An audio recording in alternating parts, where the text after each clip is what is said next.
Welcome to Twisted Roots, a place where family stories are told with honesty, heart, and sometimes heartbreak. If you believe that every family carries both wounds and wisdom, you're in the right place. Don't forget to subscribe and join us on this journey through the tangled roots of love, loss, and redemption. Tonight's story is titled, "They Called Me a Useless Old Man, but when the storm struck, I was the one who saved my family." He used to run into burning buildings. Not away from them, for 30 years, Thomas Cole wore a fireman's helmet, carried the weight of an axe, and lived with the smoke of other people's disasters in his lungs. He had saved strangers, carried children out of collapsing houses, and once even pulled a family dog from the flames, returning it to a little boy who cried like his heart would never mend.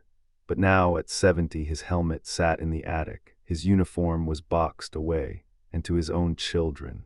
He was just Dad, or worse, the old man who didn't understand the world anymore. "Dad, you wouldn't get it," his son would say, tapping on his shiny phone screen. "You don't even know how to use these things." And when Thomas tried to warn his daughter about leaving candles near the curtains or the importance of checking the old electrical wiring in their house, she only sighed. "Times are different now, Dad. You worry too much. You're stuck in the past." The word stung more than fire ever did, because fire never mocked him. Fire never called him useless. In the quiet of his small room, Thomas would sit by the window, his hands, still scarred from years of heat, resting on his knees. He thought of all the families he'd rescued, all the nights he'd gone without sleep, all the risks he'd taken so others could live. Yet here in the house he'd worked his whole life to provide, he felt invisible, a guest, a relic to them. He was no longer a hero. He was just a man whose stories didn't matter, whose warnings sounded like noise, whose presence was a burden. And though he never said it aloud, Thomas carried a quiet ache in his chest. It is one thing to grow old. It is another thing entirely to grow unwanted. This was the man they called useless. This was the man they believed had nothing left to give. But storms, like truth, have a way of showing us who people really are. And one storm was coming, fierce, merciless, and ready to test whether Thomas Cole was truly finished, or whether his experience would become the only thing standing between his family and tragedy. Dinner used to be simple. Back when the kids were small, Thomas remembered they would sit around the same wooden table, sticky with spilled milk, cluttered with crayons, and laugh about everything from cartoons to how Mommy burned the toast. Those meals were noisy, imperfect, but filled with warmth. Now the table was bigger, the plates shinier, but the room felt colder. His son Michael sat at one end, scrolling through his phone between bites of steak. His daughter, Emily, talked fast about her new job, her eyes darting toward the glowing tablet propped against her glass of wine. And Thomas, sitting at the far end, looked down at his plate like a guest at someone else's house. He cleared his throat. "The wiring in the garage, it's old," he said softly, breaking into their chatter. "You should get it checked, one spark," and Emily cut him off with a laugh. "Dad, please, everything's up to code now. We don't live in the 70s anymore." Michael smirked without looking up from his phone. "Yeah, Dad, relax. We've got insurance. If something happens, we're covered." Insurance, as if paperwork could stop flames, as if money could buy back breath. Thomas swallowed hard. "It's not just about insurance. A fire doesn't wait for the paperwork to clear. I've seen how fast it spreads. Candles by the window, space heaters left on overnight. It only takes seconds." Michael finally looked up, but only to roll his eyes. "Dad, you fought fires back when people smoked in bed and used matches for everything. Times have changed. We're smarter now." Thomas let the words sink in. "We're smarter now." The room fell quiet for a moment. The hum of the refrigerator seemed louder than their silence. He felt the familiar burn of humiliation, hotter than any flame he'd ever faced. He wanted to remind them of the families he had carried out of blackened houses. The little girl who clung to him like he was the only solid thing left in a collapsing world. The mother who sobbed into his chest when he pulled her baby from a smoke-filled nursery. But none of that mattered here. Not to them. To his children, he was no longer the man who saved lives. He was the old man spoiling dinner with gloomy warnings. So Thomas pressed his lips together and let his fork scrape against the porcelain plate.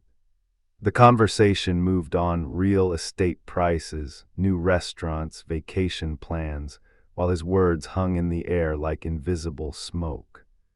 And yet, as he sat quietly, staring at the flicker of the candles on the table, he couldn't shake the thought. Fire doesn't care about the year on the calendar. It only cares about what it touches. The house Thomas once built with his own hands no longer felt like home. It was a place buzzing with voices, with the clatter of dishes, the laughter of grandchildren, the hum of televisions in 3 different rooms, but somehow he felt absent from all of it. He had become a shadow in the corners.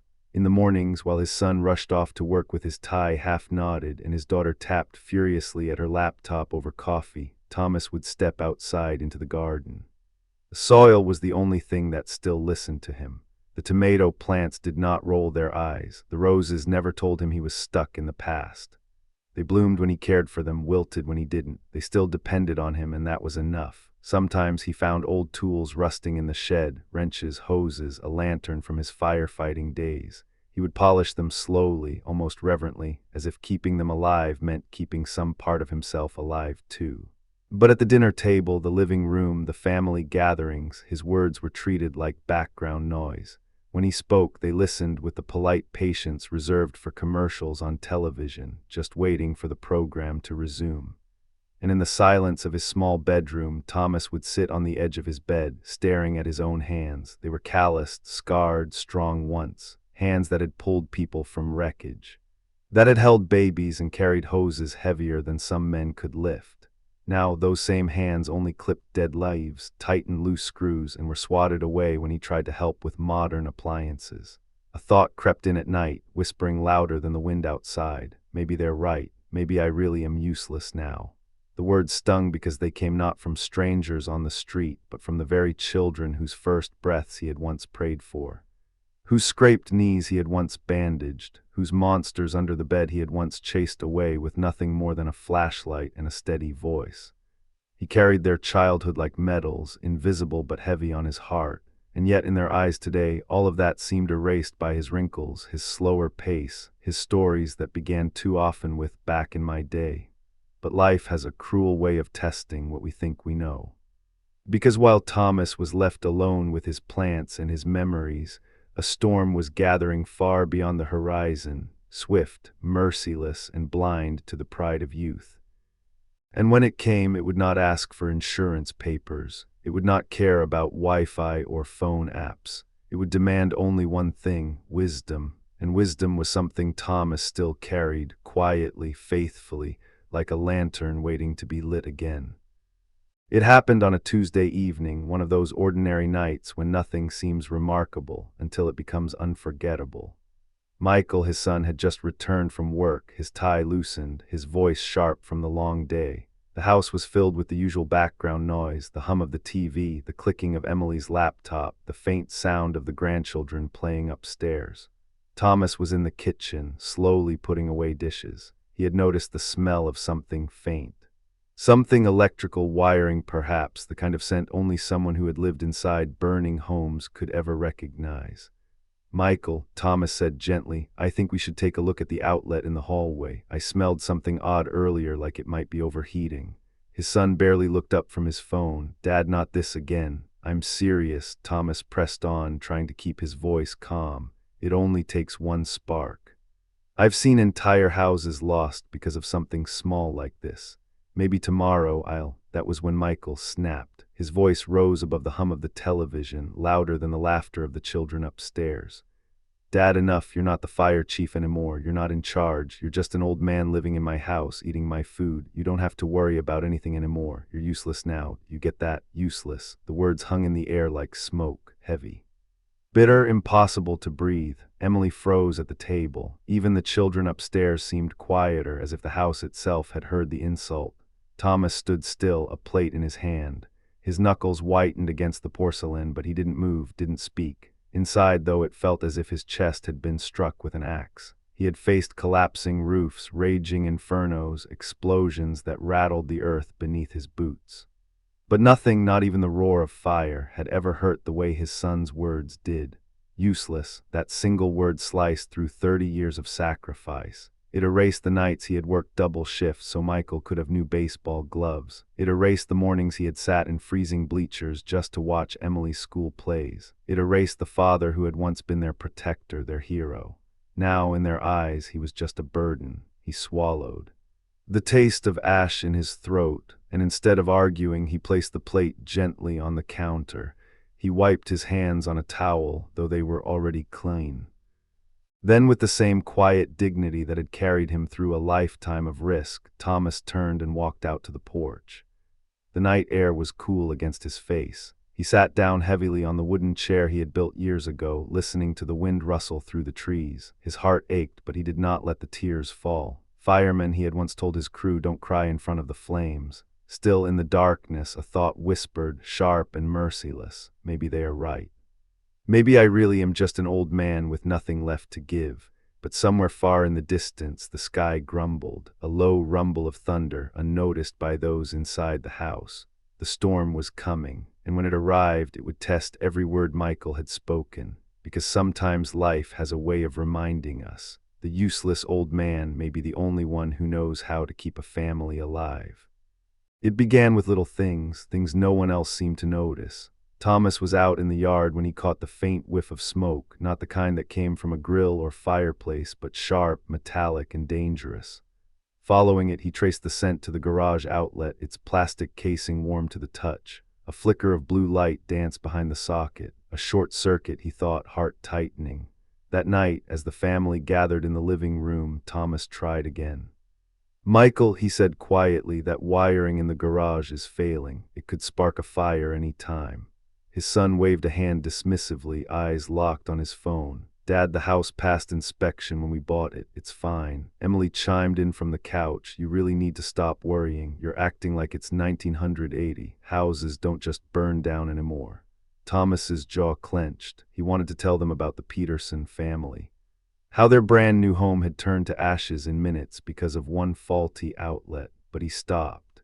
He'd learned by now that his stories were relics to them, dusty, outdated, irrelevant. Still, the signs kept piling up. One morning he noticed the summer wind shifting, stronger than usual, snapping branches off trees in the yard. The sky, though clear, had that odd stillness, like a held breath before a shout. Old instincts stirred within him. The same ones that once kept him alive in collapsing buildings. And then there was the river. The family's house sat not far from its banks. For years it had been calm, predictable. But as Thomas leaned on the wooden rail of the backyard fence, he noticed the water lapping higher, moving faster, swollen from rains up north. A memory flashed, flood rescues he had done in his 20s, water rising faster than people could run. That night at dinner he spoke again. The river's climbing.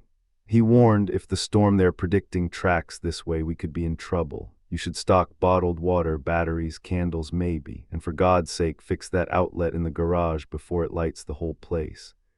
Michael set down his fork with a sigh. Dad, enough, you sound paranoid. This isn't some disaster movie. You're scaring the kids. Emily shook her head. Storms come every summer. We'll be fine. Honestly, Dad, you need to relax. Their voices overlapped with laughter and clinking glasses, smothering his warnings like water over a flame. But Thomas sat in silence, staring out the window at the treetops bending in the wind, the candle on the table flickering wildly, though the air inside was still. He could feel it. The air was too heavy, the earth too restless. Something was coming, and when it did, no one would be asking about inspections or insurance or modern safety codes. They would be asking for him. The house was alive with laughter that night. Michael had found some comedy on television, and the living room echoed with the sound of canned laughter blending with his own. Emily sat curled on the couch, glass of wine in hand, tossing quips back and forth with her brother. The children sprawled on the floor with their tablets, giggling at games only they seemed to understand. It looked from the outside like any other American family evening, warm, safe, and ordinary. But upstairs, behind a closed door, Thomas sat alone. He pulled a weathered wooden box from under his bed, the same box he had kept since his firefighting days. Its paint was chipped, its hinges squeaked, but inside was order. A flashlight checked and rechecked, fresh batteries, a coil of rope, a first aid kit, even an old transistor radio still capable of picking up the emergency broadcast system. With steady hands, he replaced expired bandages, swapped out dead batteries, lined everything neatly as if he were packing for a call that might come any moment. The ritual was second nature, like muscle memory carved from years of preparing for the unpredictable. As he worked, muffled laughter drifted through the floorboards. He paused, listening. For a fleeting moment, he wondered if maybe they were right. Maybe he was paranoid. Maybe the storm would blow past, leaving nothing behind but broken branches and wet streets. But his instincts refused to quiet. He could feel it in the air, heavy, restless, too still between gusts, the kind of quiet that firefighters feared most. Thomas ran his thumb along the edge of the flashlight, remembering other nights like this. Nights when families had laughed together, unaware that the world outside was already shifting against them. He had been the one to knock on their doors, to carry them out into the night. To watch disbelief turn into panic when safety cracked apart in an instant.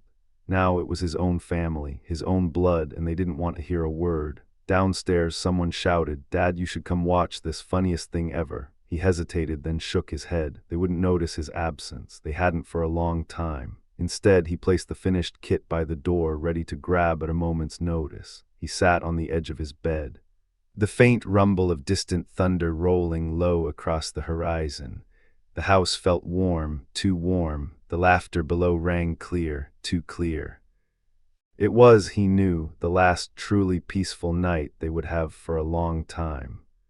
The first strike of lightning split the sky so violently that the whole house flickered in its glow. A second later came the thunder, sharp, deafening, so close it rattled the picture frames on the wall. Downstairs, the laughter stopped. Emily looked up from her wine glass. Michael muted the television. The children froze mid-game, their eyes wide. Then came the wind. It roared like a freight train barreling through the trees, bending them until their branches clawed against the windows. The roof groaned, shingles lifting under the invisible hand of the storm. Rain hammered against the glass, sheets of water blurring the world outside. "What the forecast said it wasn't coming this way," Michael muttered, pulling back the curtain. But the words had barely left his mouth before a gust slammed into the side of the house, shaking it to its very bones. The children screamed, scrambling toward their mother. The power went out. Darkness swallowed the room in an instant, broken only by the eerie flashes of lightning. The hum of the refrigerator died, the television snapped silent, and the family was left with nothing but the howl of the storm surrounding them. Emily's voice trembled. "Michael, what do we do?" For the first time, her brother had no answer. His confidence, once so quick and sharp, seemed to drain from his face as another gust tore through the neighborhood. Somewhere outside, wood splintered, the sound of a tree trunk cracking. It fell with a crash that shook the ground. Upstairs, Thomas had already risen. He moved without hesitation, grabbing the emergency kit by the door and descending the stairs with the steady pace of a man who had done this before. The beam of his flashlight cut through the darkness, a thin but certain blade of light. "Stay away from the windows," he commanded, his voice firm but calm. "Everyone to the hallway, now." The children clung to their mother, terrified. Michael hesitated, still staring at the storm outside as if trying to will it into submission. Then another crash came, the sharp pop of electrical lines sparking in the distance, and the smell of smoke crept faintly through the air. Panic rippled across the room. "Dad," Emily whispered, her face pale in the flashlight's glow. Is this serious?" Thomas didn't answer right away. He simply handed her the rope from his kit, his eyes scanning the ceiling, the walls, the old outlet he had warned them about. "Well, this isn't just a storm," he finally said. "It's a fight, and if we want to win, you'll have to listen to me." The house shook again, louder, harder, as if the storm itself were pounding at the door. And in that moment the truth settled in. The world they had trusted, the forecasts, the inspections, the insurance, was useless. The only thing standing between them and disaster now was the very man they had called useless. The storm was no longer outside, it was inside them. Fear had crept into the walls of the house, into the eyes of the children, into the trembling hands of Emily and Michael as the thunder shook the earth like artillery fire. But Thomas did not tremble. Years of training, years of running headfirst into chaos when others fled, came back to him as naturally as breath. His body remembered even if his children had forgotten. "Flashlight, keep it low," he ordered, his voice steady. Commanding, "Stay away from the windows, they'll blow out if the pressure builds." Everyone into the hallway, move now. The children hesitated until they heard the sharpness in his tone. This was not their quiet old father anymore. This was a fire captain, a man who had once led crews into burning buildings and brought them back alive. Thomas grabbed a quilt from the couch and draped it over the children's shoulders. "Stay down, stay close, Emily. Count their heads every few minutes so no one slips away in the dark." Another crash shook the house, the unmistakable crack of glass shattering upstairs. The wind howled through the broken pane, making the lights flicker even though the power was gone. Rain sprayed through the gaps like a hose. "Michael, basement door, lock it," Thomas barked. "If water comes in, we'll need to seal off sections of the house. And bring that toolbox. I'll need duct tape, nails. Anything we can use to brace doors." Michael stumbled at first, fumbling in the dark, but when Thomas's hand clamped onto his shoulder firm and steady, something shifted. For the first time in years, the son looked into his father's eyes not with irritation, not with dismissal, but with recognition. Recognition of authority, recognition of trust. The storm screamed outside, trying to drown them in chaos, but Thomas's voice cut through it like a lifeline. "Everyone listen to me and we'll get through this." He knelt by the children, his flashlight beam sweeping across their frightened faces. "Do you know what courage is?" he asked softly. "It's not being unafraid, it's doing the right thing even when you are afraid, and right now you're brave just by sitting here together." Another roar. A tree slammed against the siding, shaking the house like an earthquake. Emily gasped, clutching the little ones tighter. Thomas stood tall in the dim light, his silhouette steady as stone. "This house may shake, but it won't take us, not tonight." And though the storm raged, though the world outside seemed to be tearing apart piece by piece, inside that hallway a new order was forming. The father they had called useless had become their anchor. His instincts, his training, his unwavering calm were no longer relics of the past. They were the very reason the family still had hope of seeing tomorrow's sunrise. The storm clawed at the house like a living beast, every gust shaking the walls, every strike of lightning illuminating faces pale with fear. The hallway had become their refuge, a narrow strip of drywall and carpet where the family huddled together, listening to the world unravel outside. Thomas knelt by the emergency kit he had packed in silence for years, the one nobody had ever bothered to ask about. He pulled out the transistor radio. Its paint scratched and its knob stiff from age. Michael scoffed when he saw it. "That thing even work? We've got smartphones, Dad." Thomas flicked the switch. Static crackled, then a voice broke through, the trembling official cadence of the emergency broadcast system. "Severe flooding reported, power outages expected, stay indoors, move to higher ground if necessary." The children's eyes widened. Emily gripped her brother's arm. And Michael, so confident a few hours earlier, swallowed hard, realizing the glowing devices in their pockets were dead weight now, with no power to charge them, no service to call for help. The useless radio had become their only voice from the outside world. Thomas didn't say, "I told you so." He just adjusted the dial until the message came through clearer. Next. He pulled a roll of duct tape from the kit and began sealing the cracks of the doors and windows closest to the hallway. "Wind pressure," he explained. "If the storm breaches the glass, the tape will slow the shattering, give us time." Michael stared incredulous. "Where did you even learn that?" Thomas's eyes didn't leave his work. "When you've been inside a house, as it comes apart piece by piece, you learn a few things worth remembering." The wind howled again, rattling the window panes. Somewhere in the distance, sirens wailed. Then came the smell, damp wood and something acrid, electrical. The garage outlet. Thomas moved fast, snapping orders. "Emily, keep the kids down. Michael, bring me the blanket off the couch. Now." He sprinted to the garage door, felt the heat radiating from the wall. With practiced precision, he yanked the circuit breaker, cutting power to the outlet before it could spark into flame. He threw the blanket over the hot socket, patting it down until the danger subsided. When he turned back, sweat lined his forehead. Michael stood frozen, blanketless, hands at his sides, staring at his father as though seeing him for the first time. You just knew," Michael said, voice cracking. Thomas met his son's gaze, calm and unshaken. "Because I've seen it before. You don't forget what almost killed you once." He returned to the family, kneeling by the children again, checking their hands for splinters from the broken glass. His voice softened. "We'll be okay. The storm's strong, but we're stronger."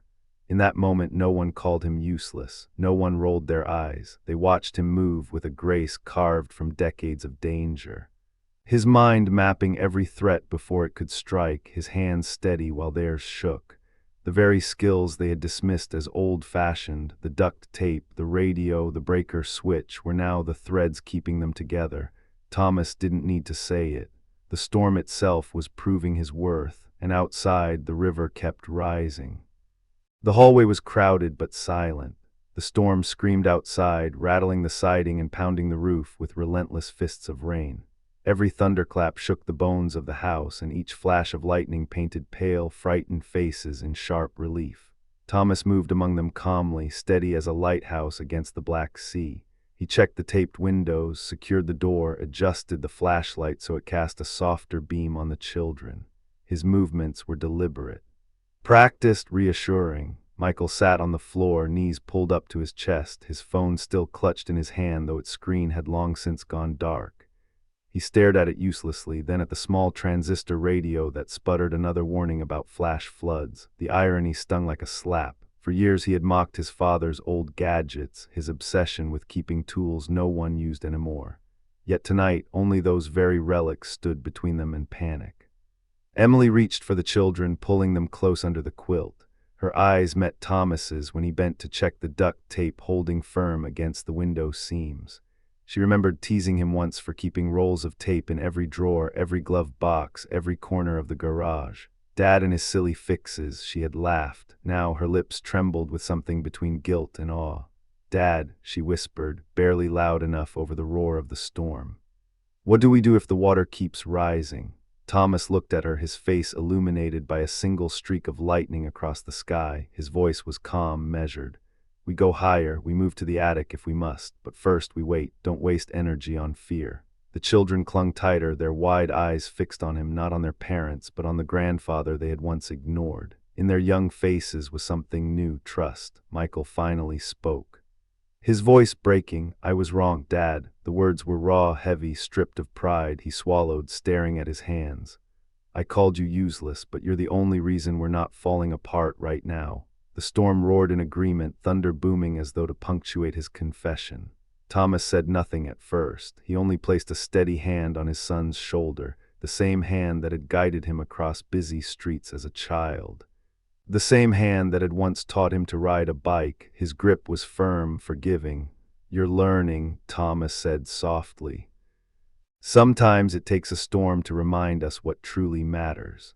Another gust slammed the house harder than before. A tree branch snapped and skittered across the roof. The children screamed, and Emily held them close, her tears finally spilling. But through it all, Thomas remained calm. His children looked at him differently now, not as a burden, not as a relic, but as the anchor keeping their world from washing away. For the first time in years, respect filled the silence between them. And yet outside, the river still rose. The worst was not over. The house groaned under the weight of the storm. Every gust of wind seemed to pry at the walls, looking for a way in. Rainwater began to slip under the doors, trickling across the hardwood floor in thin, sinister lines. Thomas crouched low, his flashlight beam steady on the creeping water. The sight carried him back years, back to another night, another family, another house. He remembered the choking smoke, the cries of children hidden under beds, the desperate eyes of parents who had thought they had more time. He had pulled them out one by one because he knew that waiting was death's closest ally. Hesitation killed more people than fire ever could. Now in his own home, with his own blood huddled against the walls, he felt those lessons surge back like muscle memory. "Michael," he said firmly, "get every towel in the house. Emily, grab buckets. We need to slow the water." They didn't argue, not anymore. They moved quickly, scurrying like his rookies used to when a fire captain barked orders. Within minutes, the hallway was lined with towels soaking up the water, buckets filling as the leak worsened. The children clung to Emily, their eyes darting between each flash of lightning and the steady silhouette of their grandfather. To them, he was no longer the quiet old man who sat in the garden. He was a figure of certainty in a night gone mad. Another memory surfaced in Thomas's mind, a hurricane rescue years ago. He had been waist-deep in water, pulling people onto rooftops, tying ropes around terrified families to ferry them across flooded streets. He remembered how panic had nearly destroyed them until anyone showed them where to go, what to do. He turned to his family now. "We'll be fine as long as we stay together. Fear is the fire here, don't feed it." Michael's face was pale. His jaw was set. Emily's hands shook, but she followed every instruction without question. The children nodded, mimicking their grandfather's breathing, slow, steady, controlled. The radio crackled again, warning of flash floods breaching low-lying neighborhoods. Thomas's heart tightened. The river was near, too near. He grabbed the rope from the kit, looping it carefully. His hands moved with practiced precision, each knot a memory. He had tied these same knots around countless lives. Anchoring them against the chaos, Emily noticed, "Dad, why the rope?" "Because," he answered simply, "water doesn't care about walls. If it comes in, we stay connected. No one gets swept away, not while I'm here." The storm raged louder, the walls shaking as though the earth itself was angry. But in the hallway there was a shift, an invisible change. They no longer saw Thomas as a burden. They saw him as the difference between survival and ruin. For the first time in years, his children listened, not because they had to, but because their lives depended on it. And deep inside, Thomas felt something stir, not pride, not triumph, but a quiet affirmation. "I still matter. I always did." But as he tightened the rope around the banister, he knew the night was far from over. The storm had more to give, and it would demand more from him than ever before. The hallway had grown darker still, the battery-powered lantern flickering as if it too were trembling under the weight of the storm. Outside, the wind shrieked, tearing at the house like claws. The sound of rain was no longer a steady drum. It was a roar, 1,000 fists pounding against the roof. Somewhere nearby, a transformer blew with a crackling explosion, painting the sky a ghostly blue. The children whimpered, their little hands clinging tightly to their mother's arms. Emily's face was pale, her hair damp with sweat though the air was cold. Michael knelt by the buckets, his hands shaking as he tried to empty them into the sink between thunderclaps, and then it happened.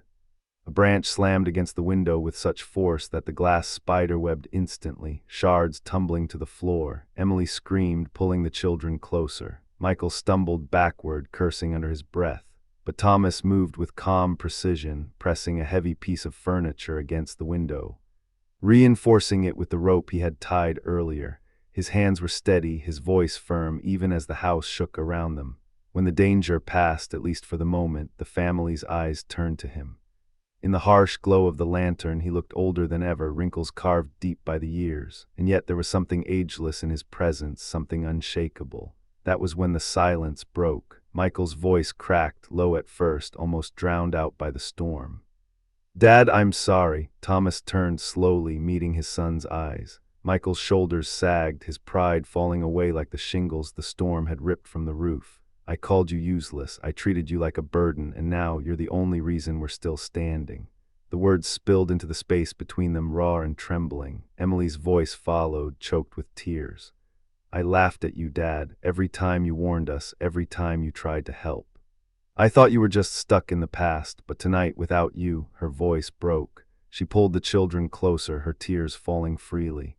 "Without you, I don't think we'd have a chance." For years, Thomas had waited, not for praise, not for recognition, but for his children to see him, to truly see him.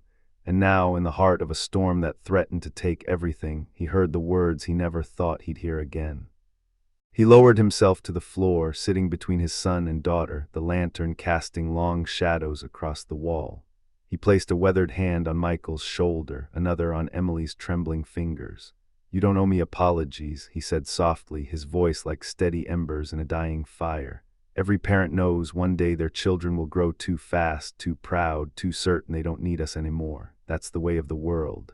He paused, eyes drifting to the children nestled in their mother's arms, his grandchildren, his legacy. "But tonight you've remembered something important. It isn't the newest tools or the smartest phones that keep a family alive. It's trust, it's love, it's being willing to listen even when the voice is old and worn."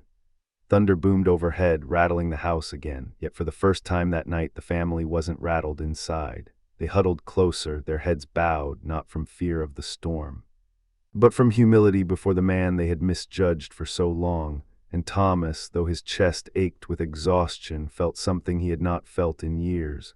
Not victory, not vindication, belonging. Outside, the storm raged fiercer, but inside, the cracks in their family had begun at last to heal. The night felt endless, like time itself had been swallowed by the storm.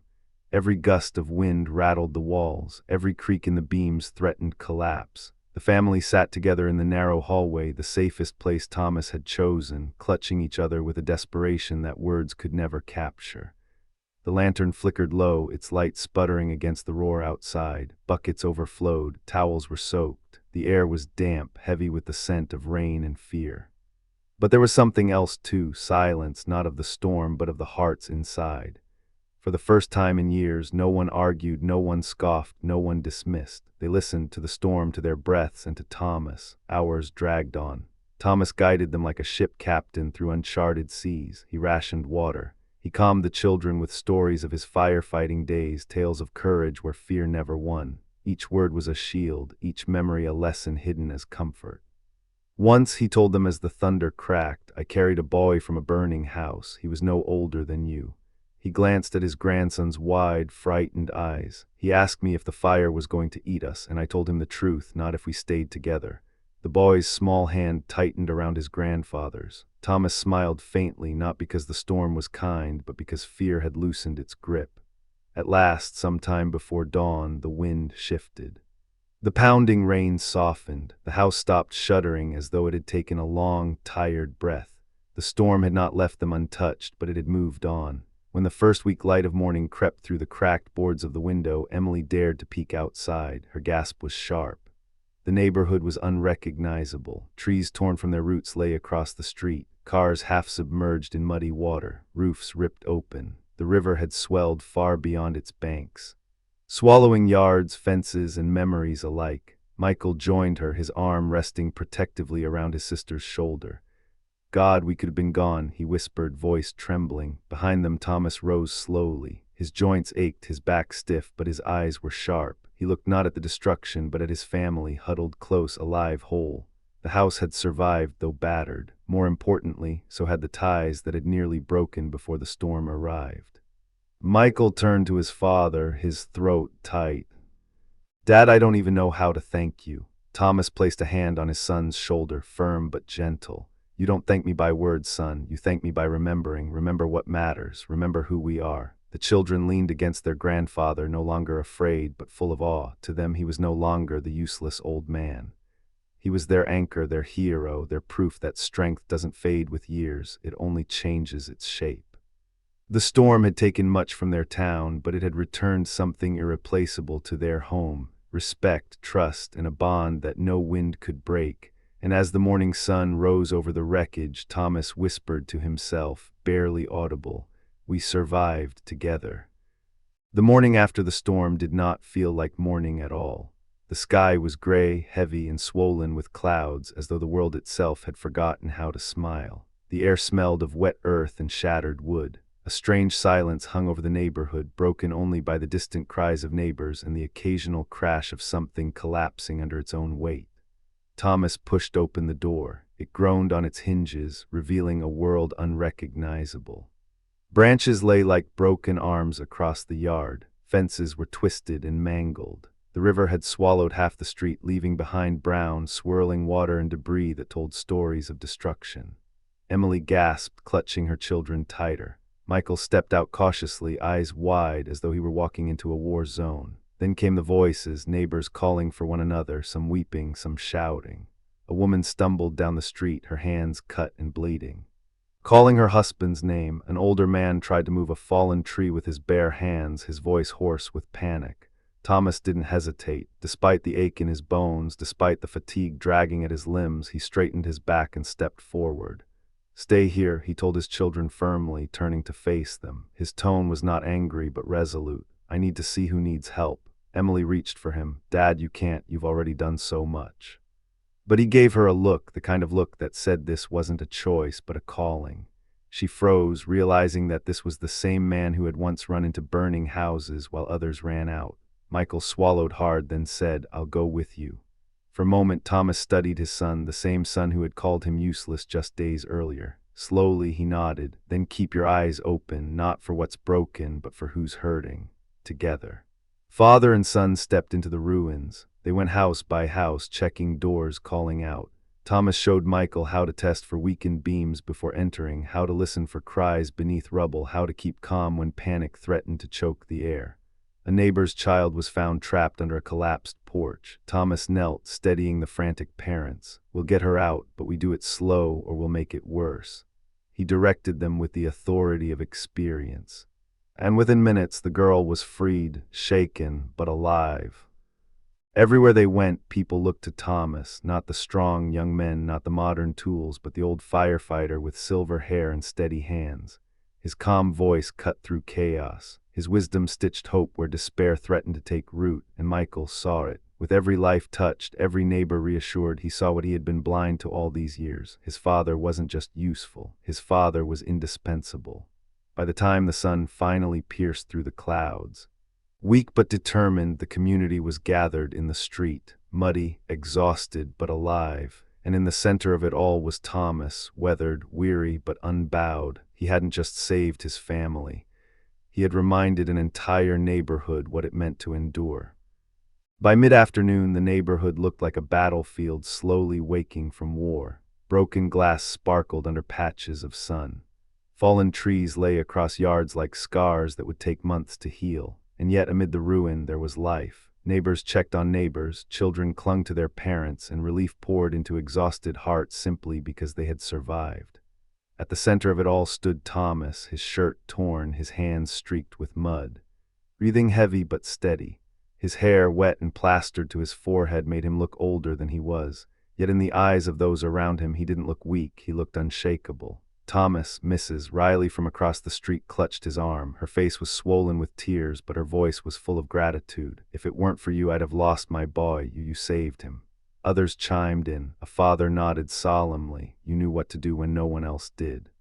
Young man, still trembling from pulling his grandmother out of the wreckage, whispered, "Sir, I'd have frozen without your voice telling us what to do." Every word was a bomb, yet also a reminder, because only a day earlier his own children had dismissed him as a useless old man. Emily approached, her children at her side, their small hands clutching hers. Her eyes were red, but her voice was firm. "Dad, I need to say this in front of everyone. We were wrong, so wrong." Michael stepped closer too, mud streaking his clothes, his face tight with emotion.